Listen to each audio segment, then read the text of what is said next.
Hello,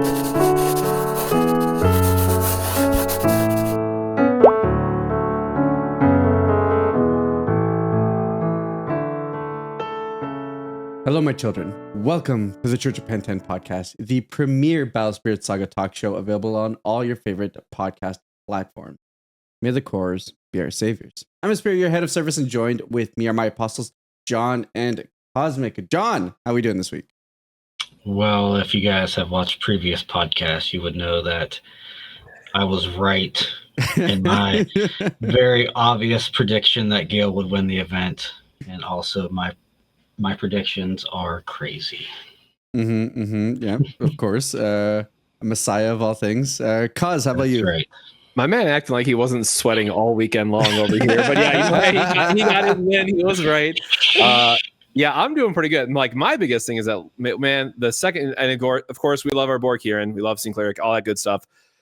But god dang, we had a luster that made it to the finals. So, like, just the, and this, we'll definitely cover this in more detail, watching it go from Grand Open to Grand Open and which archetypes have done well. Obviously, we kind of knew about the big three, but there's a lot of this meta shakeup that's still happening. So I'm really excited. And I really wish there was one more Grand Open before Atlanta. Like, give us one more a couple weeks out and then Atlanta a couple weeks later. But hey, it's lining up for an interesting Pro Tour, probably. At least we got that going for us.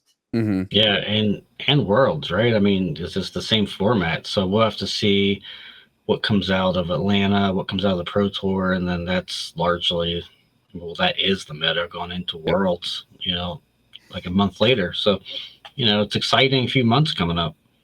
Yeah, it was kind of like interesting how it kind of played out, where it's like basically like we have like a shotgun 3 weeks to try to figure out the meta. People are adjusting week for week, right? It's just like no one wants to play green, so yellow kind of shifted. Then everyone played red, and now kind of like the pivot right away was like, okay, now we're playing. Gale ended up doing really well or whatever.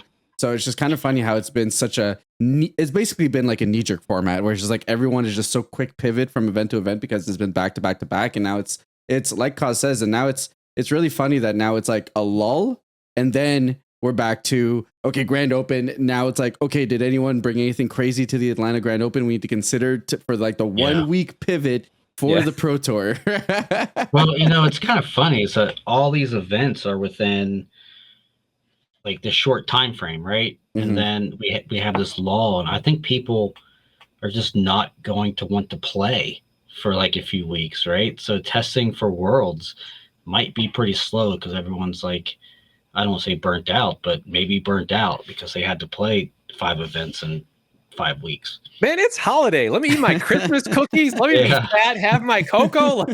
I'll be playing some cards, but yeah, I definitely, we lose basically two or 3 weeks of the season due to holiday. And I think that's just going to, not cause the meta to develop as much as it could. But yeah, I'm curious. I'm sure like the last 2 weeks of December, or right after the Pro Tour, everyone's going to take a break. And then like second week of January, everyone's like, all right, we got to test now, and then it's all gung-ho for Bondi Fest. Mm-hmm. Yeah, it's going to be very interesting to kind of see where it goes. That big gap is going to be weird where it's like, holiday testing, but at the same time, it's going to be very concentrated testing, I have to imagine, especially since a lot of people probably just have the time as they rebound from the holiday. So that'll be very interesting to look into, and actually probably be predominant of the conversation today. We will be going over kind of the Liverpool meta and kind of, now that we're in this lull period where we're going to have 3 weeks in between events, kind of talk about the retrospective of kind of how we got here, what led to John's amazing predictions, and then kind of where we can go from there. And then, of course, afterwards, we will have the return of Guess That Card Art. I have put forth a challenge for our boys today. I don't even think they'll know one of the names of this card, let alone the multi-name that it has. Big awards to whoever gets this one, because I would be thoroughly impressed. So, jumping in. First, we'll talk about Liverpool itself. Gale won, and I think it's about time, right? For what it's worth, it's like surprising, but not that surprising, right? We knew Gale had the power level to get there. I think it took a couple of weeks of people just not kind of building like inconsistent builds. It's very Kieran's build, which actually shout outs to Kieran or Sinclair over on the Discord for taking down the whole thing with it, which basically came down to a very similar version. Was it Tyler from Pasadena? Yeah, Pasadena. Yeah. So it definitely feels like the lists are getting refined and tight. All Rain, I think being an all like All Rain is way more annoying than you would expect once you play it and you're like, oh wow, I actually don't have a really good way to attack into her.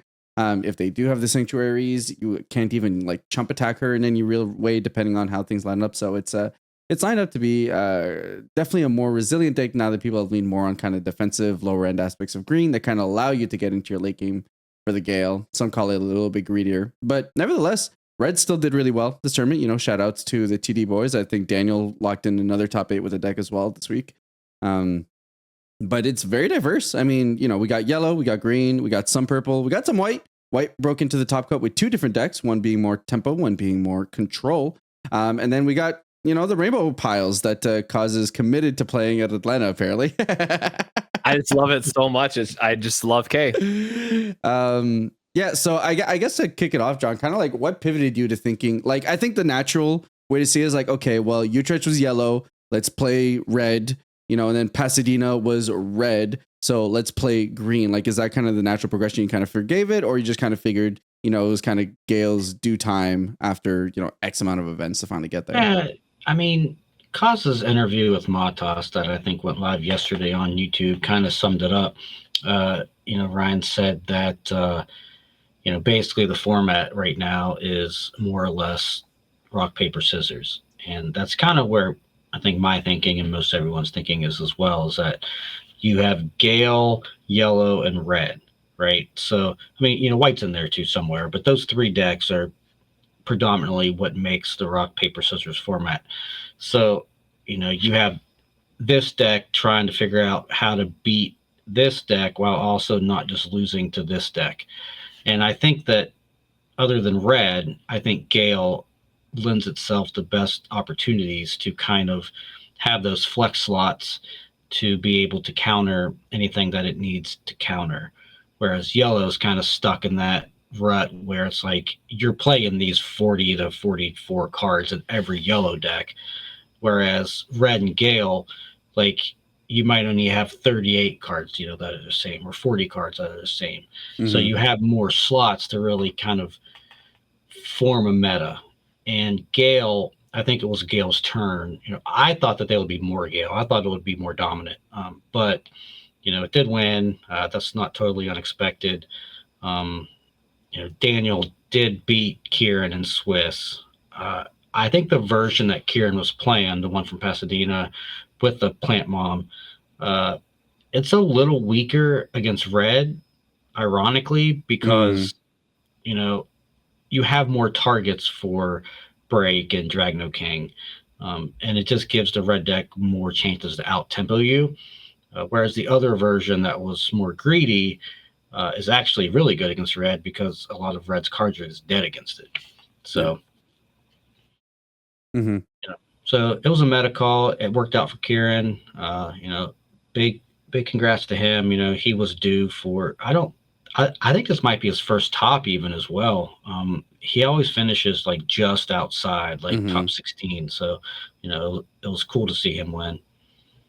Yeah, 100%. Yeah, I think he's always like sitting around the top 16 category, always kind of breaking out for a day 2 contention. So once again, well done to him. But I mean, you know, we did see white get in there, and I know Kaz, like, you're feeling very strongly towards kind of like purple and white's world within this, what some players would consider like rock, paper, scissors. And I guess, you know, to your side of things, kind of like, what does this mean for like the future of the meta and kind of things shifting over from there? I think the biggest thing, like, going into the sprint of events that we had, like, thanks to Alex, right? Gale was the number 1 deck that everyone was aware of immediately. Everyone had their day 1 deck built. Genbu wasn't that hard to figure out at all. It's just take your Fabled Beast list, slap Genbu in there, and you're good. Red doesn't take a lot to figure out. It's just the Pro Tour deck with some slight modifications, right? So we started the format with these 3 pretty big hitters that, yes, do naturally lend themselves, like the red into yellow matchup. We all know how that goes. It's going to be the same until end of time. However, the biggest takeaway just from a what performed well and what was underrepresented category, purple, believe it or not, soul control, core control is doing a lot better than a lot of people gave it credit for. And I think that's like the number 1 standout for me, is that purple actually deserves a spot in this kind of rock, paper, scissors that we keep saying, but it's actually 4 decks that should be competing. And then white, I'm not fully on it from a overall meta standpoint, but if more people play red, then you have the natural advantage there as well. And white can do some stuff to make its green matchup better, but then again, you're always losing to yellow. So it really goes down to, as we think about Battle Spirits as a game, and again, blue, we're just going to throw under the bus. Blue's probably not going to get there. It needs more set, but I'll keep believing that it can get top 16. Please, somebody keep working on it. But as Battle Spirits within each of the colors is designed, you're going to have one matchup that's, it's the 70-30 that everyone likes to talk about. But then if that's all you focus on, you're completely discrediting the 5 other, including the mirror match, right? Being a consideration for those matchups, as well as in those different color archetypes, you have a very different plan against, say, purple, snake, curse, aggro, whatever we're going to call that list, versus core control. So there's actually a wider gambit that exists. And I think because we had such obvious strong decks right out the gate, and those were the obvious contenders, those are the 3 big ones. But I fully expect to see a more developed meta for Atlanta if people put in the work and can work on those lists. Like, I'm very solid on purple. White, I think you still have to just believe in yourself to make the right meta call and see a lot of red, and that's just how it is. But purple was the big one that was left out for me. And then luster, like an actual luster deck, second in the event. Like, I know there's all this hype on Genbu right now, but looking at yellow finally getting its meta spotlight with Jesse's top 8 as well, having that, and it's not just like, oh, here's one Michaela, here's a Flagellum, right? No, it's Shin, Michaela, Flagellum, Gleam of Hope, the random magic cards that you're splashing in there just for the value. Like, it's really nice to see this kind of come together and get to develop more. So again, at least for me, really excited to see how these other 2, purple and white really come out. I will say slops to purple mid-range, which did get second in Pasadena. Shout out to, I'm going to totally just blank on his name. I just had it. But shout out to him. It's on X-Men's website. But it's one of those things that was represented a lot, and you can see it represented by costume artists in this pie chart. But it just falls off. It doesn't make the top 16 unless it was like that second place list. So there needs to be probably more discussion around like, hey, we like purple mid-range is just not good enough, and you do have to rely on the curse combo. But I'm not a purple expert, so I don't know what that actually looks like into the meta overall, but I would not be surprised if someone can, once again, top 8 with purple in Atlanta. Mm-hmm. Yeah, the biggest thing for me, and kind of extends to what you were saying, was effectively that, like, and I think it's one of those things where it harkens to kind of like, now that we have depth in cards options, like it feels like even if we just look at the big 3, like whether you're talking about the green deck, the red deck, or the yellow deck, I can make certain concessions based on my deck choices, as opposed to just having like the obvious, like, hey, these are 50 cards you play in Terrorsaur because this is just the best stuff Terrorsaur can build in, right? Like when me and Rex played our Nova Gale deck, right? Like we made a concession of playing Nova over King Dragno, and it made some matchups better. It made like yellow completely free. But we made some concessions in some other matchups instead because we weren't as tempo oriented and what have you. Whereas that's where the other red decks kind of get that benefit. So I think I love the fact that we're at a point now with a lot of different card pools where I can actually make decisions with the color that I'm playing to kind of make those kind of things, right? Like luster, don't get me wrong, it's very awesome that I got there. But it's also because, like, hey, if you play as a luster deck, your matchup against Fable Beast is super, super good. Because, like, just being able to actually be the Exhaust Nexus deck, plus being able to draw 1 million cards for free with Michaela, they can't answer Michaela. And if they do, it's like a bomb or whatever, at which point you probably got some kind of value from her. So it lends itself really, really well. So I love the fact that we're now at a point where I can look at the card pool and being like, okay, there are actual decisions to be made about my decks, as opposed to being like, there's a very clear 20 odd best cards in this pile, and for me to go. And obviously that's kind of where blue is at, where it just needs a depth. It just needs something to draw a card. Bandai allows to draw cards somehow. But generally, I think all 5 colors, well, all 5. You said it. You said it. All 5 colors. 5 of the 6 colors are very playable right now, and are all have borderline tier 1 decks. I mean, purple and white, like Cos was saying, are a little behind, but they're really, really close. And I think either deck built a certain way can win an event. I think it was Austin. Wasn't that his name? The guy that got second in Pasadena. I think it was Austin. But I was going to say Pizarro, but I can't remember that part. Well, it is Medi's brother. That Yes. much I know. I was so trying to remember his name and not just say Medi's brother, because this dude deserves his credit. I'm so sorry you are not just Medi's brother. but yeah, so I mean, clearly the deck can be built to do well. It's just a meta call. So blue's lacking. I think that's just because of lack of a card pool right now. But hopefully in a set or two, we really can have a solid 6-color meta. But like Cos said, everything has a bad matchup. It just depends on how you build your deck and sideboard to counter it, to try to get it as close to 50-50 as possible. I will say that Daniel and Alex's deck for Liverpool was pretty spicy. They added in Double Heart. I don't know if you have like the lists like pulled up or not, but Double Heart was like, I remember checking the team chat like at 7 a.m. on Saturday, which was like noon their time, and they were both going crazy over how many games that Double Heart was winning for them. They were mad that they didn't play more main deck, which I think Double Heart is a great meta call, because how many times have you played with red and your opponent's at 2 life and like they just try to hide behind ice shields the rest of the game? Like that's just the game plan. And Double Heart just kind of throws a huge wrench in that. So, I think it's not as good now that it's more expected per se, but I think red decks are going to start playing a lot more Double Hearts now, which is actually just terrifying. Good.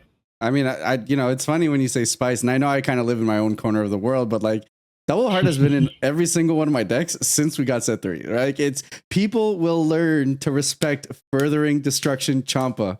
All right. People's lives will not have ended. Like the amount of times I see people go to flip their ice shield, I'm like, no, hold on. I do have interaction right here. And I hope you have Dream Bomb. Now, unfortunately, they have Dream Bomb way more often than they don't. But it's extremely good. Yeah. And it actually fits really well in a shell with Awaken, right? Because now you've got like your Apollos that you can swap the Soul Core on. So now like maybe they're using early interaction on your Soul Core dude. Now there's something to say about the fact that like it's not as good as Furthering Destruction Champa in the sense that like there's no flash window post blocks. So they always have an opportunity to be able to kind of get in there with the block afterwards or something like that. But regardless, I think it's still incredibly scary, and it offers an axis for your opponent to be concerned about the way you're sequencing your attacks that, before people were on this kind of just didn't care.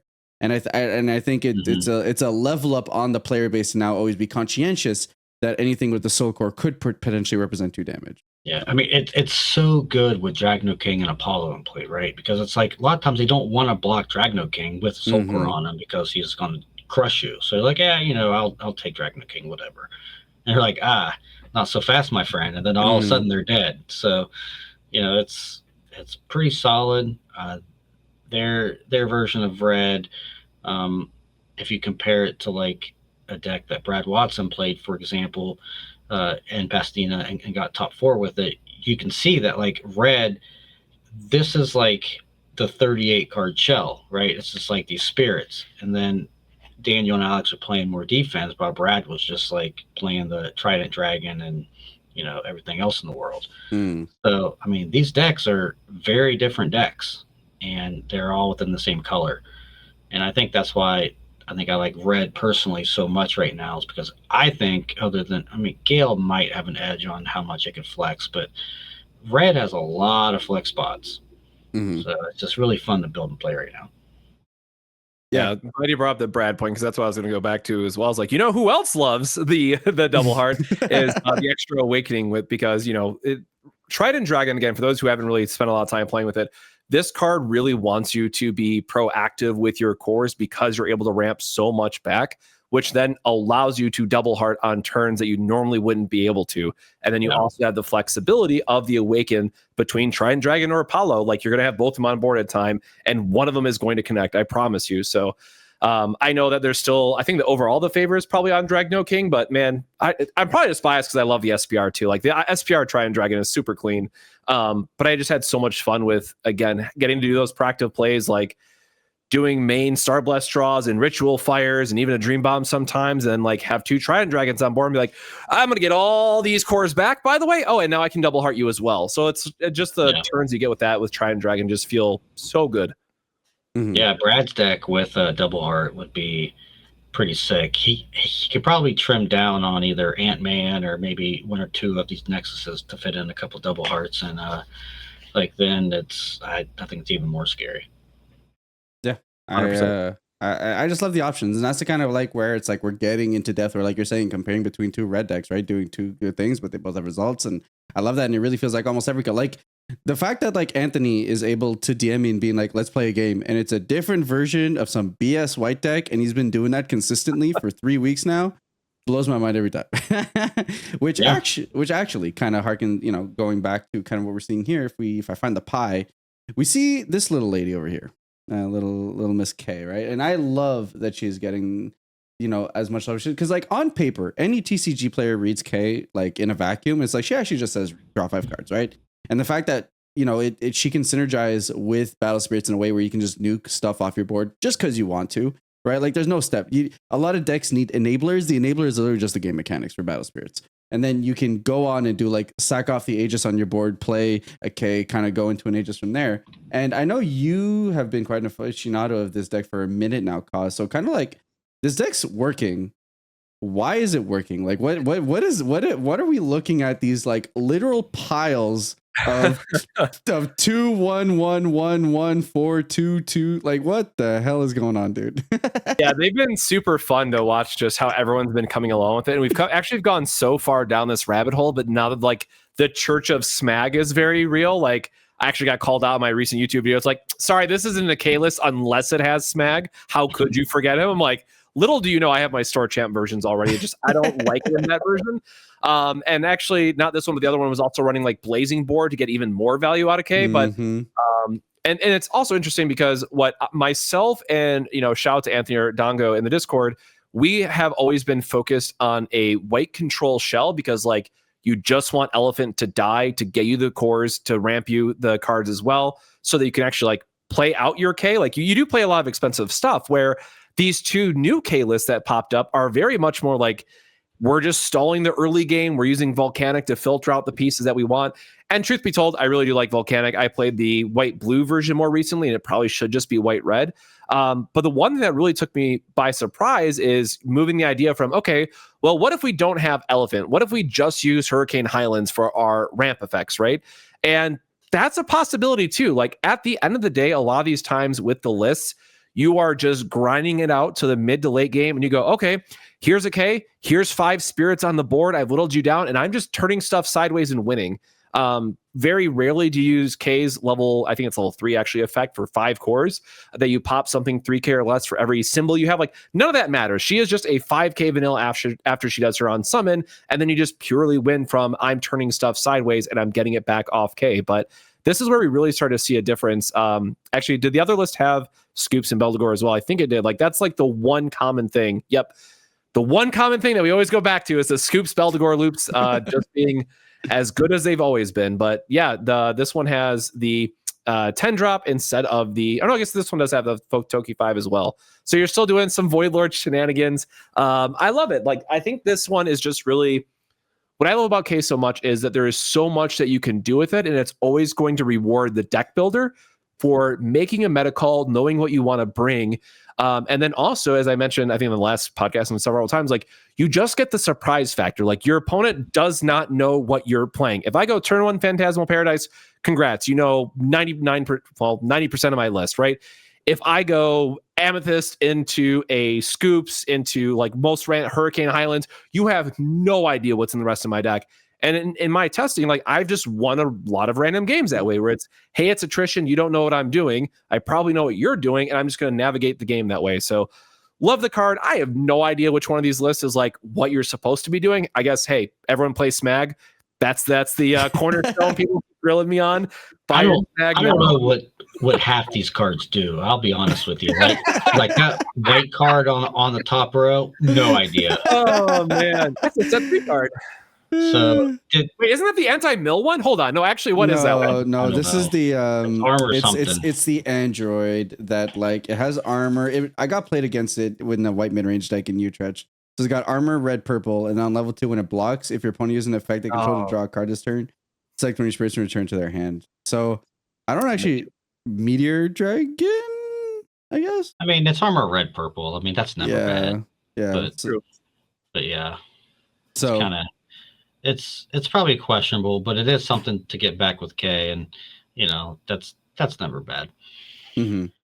So did these decks top 16? Top something? 16. Maybe I missed. Yeah, Okay. yeah. So this one got 9th, and then this one got 16th.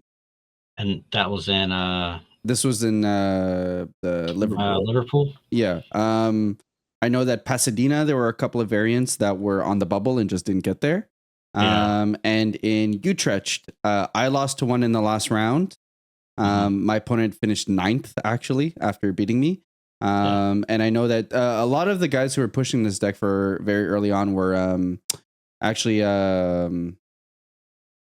our long-haired protagonist from Ayumu. So Ayumu squad, actually, a lot of his team, and I think he eventually he's one of the pilots actually. Now that if I recall correctly. So yeah, this deck in particular is kind of crazy. I mean, this is the first time I'm really looking at this. And I have no idea what the Raphael's for. I'm probably too smooth brained to figure that one out. But like other than that, like this is kind of crazy. Yeah, I think it's one of those decks where like it can fold to itself, but like it's just. I mean, it's clunky as hell. Like as Matas would say, like a lot of times you just draw hands with decks and it's just brick city. So the one perk I will say is that if you ever get into the late game against this deck, I think the inevitability is insane, right? It's just because especially if you're running like Hurricane to just like slowly get there with your ramp and stuff. You can kill off your Toki, get it back. If you don't get it back with the Soul Core, you can get it back with K.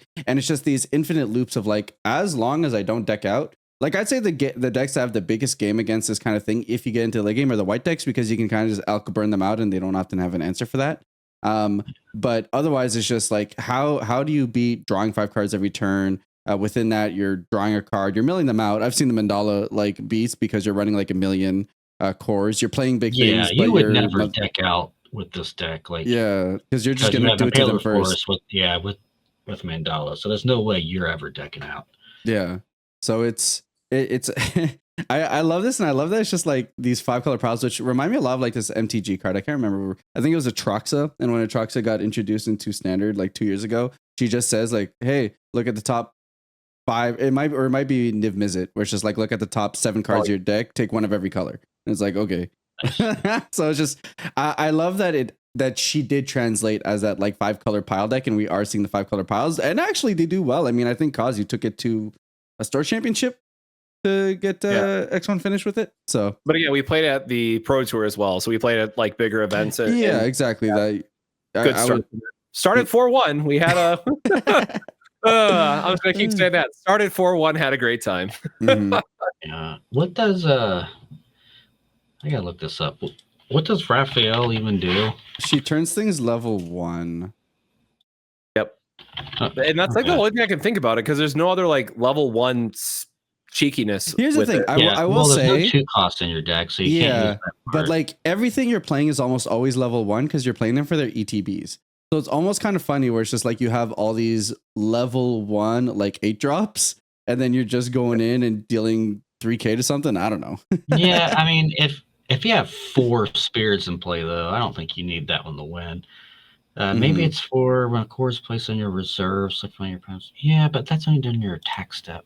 I don't know. There's probably something better we can play there, but like, I mean, that's cool. And there's one more in the sideboard, so I'm sure that they had something in mind when they, Raphael turns off armor and then makes your removal spells live. That was like the other big one, because you make their enterprise level 1 and it shrinks their board. Because it works on defense as well. But at least like in my most recent list, because I'm playing like Allegra at the top end because I just refuse to give up on him. I was playing Ryut because Ryut actually protects all your spirits. So now you set up Allegro, who can't be bounced, and then we're also playing Seabed, so they can't play off-color magic, and you create like this Voltron effect that way. So I think it just comes back to who finds the best yellow spirit, because it is such a greedy color and like what you want to be doing. It's hard to find something reasonable, but my yellow pick is a spicy Ryu. Or again, you just play the play gingerbread man or But yeah, I love these piles, and I love that the game is at a point where this is viable. Same. So because this is kind of like I like that I can spend a lot of time just actually, like scrolling through this, and like every time I read it, like I read a new card and I'm like, wait, hold up, like that's actually really kind of cool. So I think step 3 was a right step in the right direction. I still am kind of down to call Highlands like the ugly duckling of the set, but nevertheless it does enable some really cool things. And I think my thing with Highlands, and for what it's worth, I understand like win rate, whatever, like I do think it's fine because kind of the meta has evolved to be fine with it. I think my only issue is kind of like when I think back of like similar things to Highlands, I think back of like, and I refer to MTG a lot because I grinded that for a while. In Kaladesh, there was this one deck called the Aetherworks Marvel, where on turn 4 you could technically get a Nulamog out, which would kill 2 of your opponent's lands and set the back on turn 2. I love this deck because I'm a degen as heck. But the biggest thing is the fact that it created so many non-games, right? And it's the fact that, in combination with Fang, you're in a situation where you're kind of playing this weird, once again, mini game almost, because you don't want to get OTK'd, or because your opponent had double Highlands into a bunch of stuff, and you like that was my game against Tyler when we played in Pasadena. It was literally Highlands. I had a Feral to get rid of it, and then his subsequent turn was Highlands, Toki, Fang. Which was pretty good. So that's my biggest thing with it. But regardless of that, I still think there's enough tools in there to make the game playable. Swingy matchups aside, I've been having, and I guess kind of wear offshoot to you guys. I know, John, your perspective is a little bit more localized to locals because kind of you just haven't been able to attend the big events this season. But we're about a month in set 3. Are you guys enjoying set 3? Are you guys enjoying what you're playing? Yeah. No, I mean, I've loved all the decks that I've tested personally. All the ones that Alex has kind of shoved at us. They've all been cool. So I think it's great right now. Like the range of cards that the K decks is basically the entire card pool. The red decks can draw from several different cards now that weren't good before. Green is finally good. So I think the game's in a great place. I think, I've said this several times, but like I think Highlands just needs to be once per turn, and then we can just, kind of move on with our lives. But overall, I'd say the game's great right now.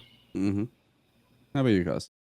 Yeah, everyone knows I'm a big fan because we finally got blue, and that's my actual main color. So I'm happy to see all 6 colors finally in the game. Obviously, we're just going to keep hammering at it like we did with green in the past set, but we just really need an extra card pool for blue, and I think it's going to get there. It's actually, better than green was in set 2, so I think it is like still a top 16 color. I'll just continue to say, like, once someone cracks the list, I'm pretty confident it can get top 16. But what I really like, and if I'm not mistaken, this is the first time that we've actually seen one color get every archetype within its color into a top 16. I'm speaking loosely here to mean aggro, mid-range, and control. But purple actually got all 3 of its archetypes in the top 16, and I think that's super cool. So just from a viability standpoint, right? And you can absolutely argue one of those is going to be better than the other, but we now have this coming online, and I think red is eventually going to get there too, where we've seen the very much more low to the ground Scorched Battlefield side. We're now seeing these more mid-range decks pop up. And then, of course, at the very top end, we have Nova as well. So I think there's also, I guess you could kind of count red then too. But it goes to show, like, the card pool is finally getting deeper enough that people can make these conscious choices about what they want to bring to a tournament. Not just, hey, I like red, I'm going to play the red deck. I now have a wider variety of things that I can play. Again, small caveat of blue and a little bit of green as well. But I think Highlands is just going to be the staple for this set because it is just so crazy at what it can allow. Mm-hmm. Yeah. I will say though, in my, like, just to give an additional knock for green, like I played against a green list in my last round of Pasadena, and it was just like Worker Ant-Man, Toki 7, which that card is a house. Like I haven't talked about that, but I lost my Fang to a level 1 Toki 7. Because I forgot to read that it had a level 1 ability that cared about Void Lords. So like this guy, fully exhausted board, right? He's got a Toki 7, some other BS. And I'm like, okay, well, I have Fang. There's no reason not to swing here. Your Toki 7 is level 1. So I swing and then he suppressions the Toki 7. I'm like, yeah, okay, you chump block, it dies. He's like, nah, it's 18K. 18K? What do you mean? He's like, yeah, it gets 10K if you're a Void Lord. Oh my God, I've never felt so stupid in my life. I love Toki 7. And I loved it before Fang even came out. Like I loved the double attack aspect of it. The dual attack is so annoying. Oh yeah, and it's that's probably a really good double heart target too at some point. But that I've always been a fan of that card. But I just think that there has to be a home for it somewhere, and hopefully someone finds it at some point. But the card's too good to not see, Yeah, it's super gained my respect there, and I think it deserves its build in, if not the Gale list, some kind of like green mid range. So it again, just harken back there, definitely. I think it's the range. I think I agree with Kaz. It's just the fact that we have range now, and we can make decisions and concessions based on like, hey, I'm making this read for this tournament, and I'm just gonna run with this, right? And I love that I can do that.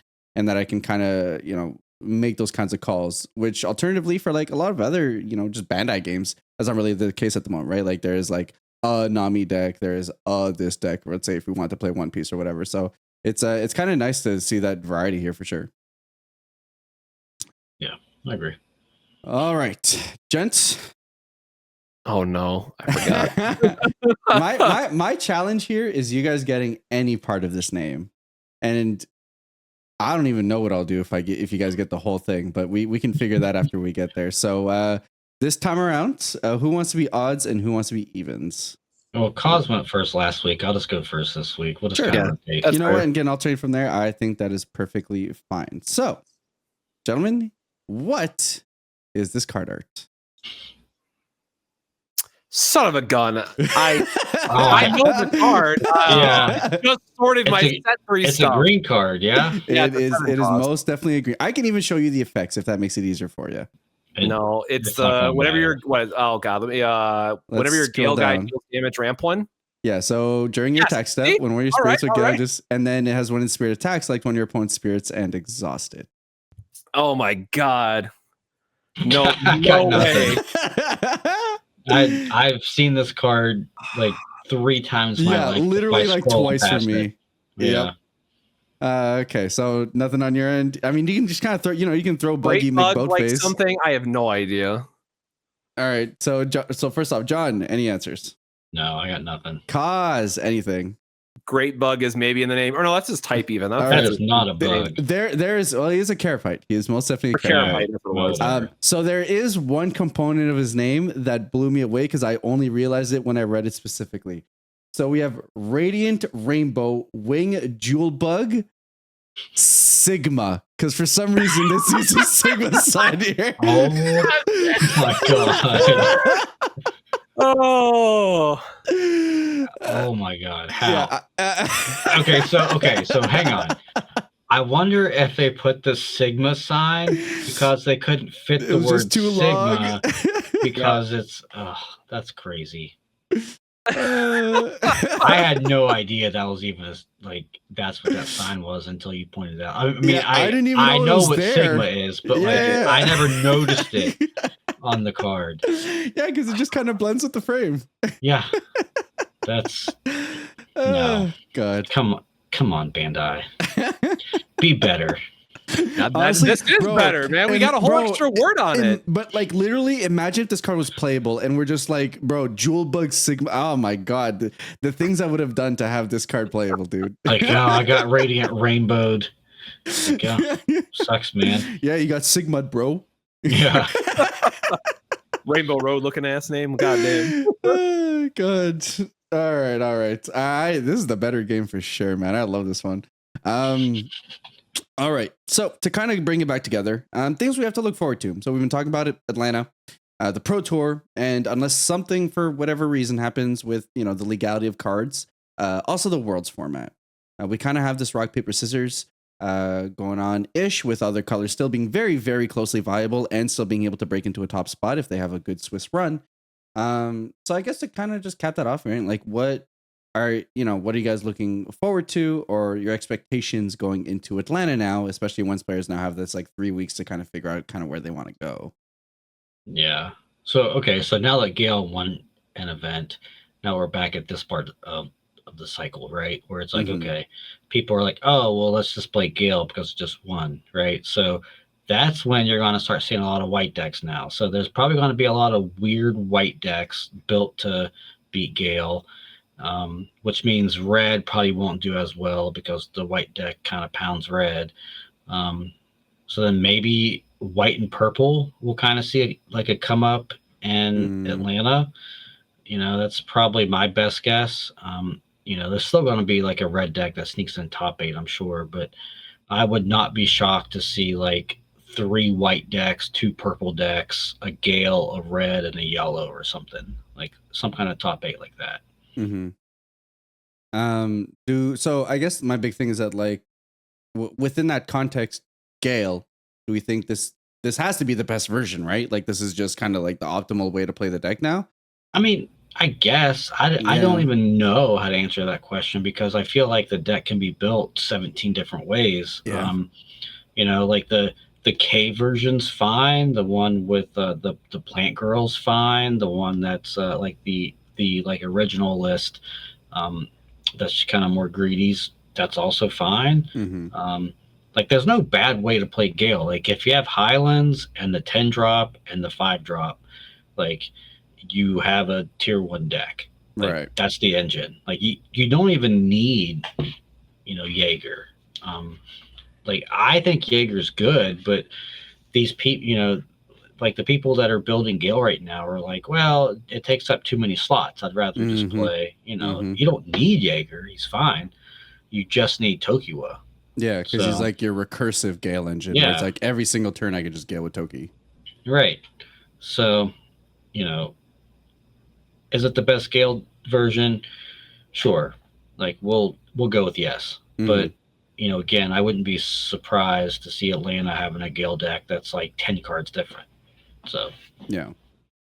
And to that end with Atlanta, Cause, are you confirmed going, or you're still kind of figuring out if you want to go or not? I'm 100% going. Yep. Okay. $60 flights. I had to go down. It is very cheap to get to Atlanta, which I also learned is actually the most trafficked airport in the world. I did not know that was in Atlanta, but that's why everything's so cheap going into there. So I know, John, you had like question marks around your participation. Maybe. Yes, I will be casting the event. I know it'll be like officially announced here any day. Probably maybe by the time this goes up. I don't know 100% who the co-caster or casters will be, but I am confirmed to be one of the casters. Nice. I'm very excited to see you throw down. Yeah, it'll be fun. Yeah, there you go. I cannot wait to build the most ungodly pile and try to get on stream with it. Just to have you cast it. Oh my god! It's just gotta have two. It's gotta have both hands somewhere. It's gotta have both hands somewhere. That's right. Yeah. So I'll actually also be attending. So of course, guys, if you guys are ever around, feel free to say hi. We did get through. PBG had confirmed that there's going to be a stream as well, so definitely keep your eyes out for that to kind of see, because it's going to be a very important, right? It is the tournament before the Pro Tour, right? And I think there's 2 ways to look at it. One, people are going to be playing some really basic stuff so that they don't spoil what they're playing for the Pro Tour, or there's going to be some, or they're testing their Pro Tour decks, right? Like I'm a little bit more sneaky. I'll probably be playing something off typical. Like I keep saying, I've played everything but yellow this year, so I'll probably just play yellow and then kind of call it from there, and then leave whatever I really want to play for the Pro Tour. But I mean, hey, maybe there's a breakout deck, and then again, we have 1 week to figure out how do we beat this deck. So it'll lend itself to a lot of conversation over online for sure. But with that said, I think that is pretty much actually one thing to our listeners. We do have this next lull that we have for the next couple of weeks. Obviously, if anything comes up in terms of spurs of news or the meta or things to discuss around the community, we'll 100% be a part of that. But if there's any topics that you guys would like to touch base on for us to discuss in specifics to anything in regards to card games or Battle Spirits in general, then feel free to let us know in the comments. And it'll kind of guide us in terms of what we talk about over the next few weeks. But with that said, it has been the Church of Pentan Podcast. Thank you so much for listening. And until next time, may the chorus bear save you.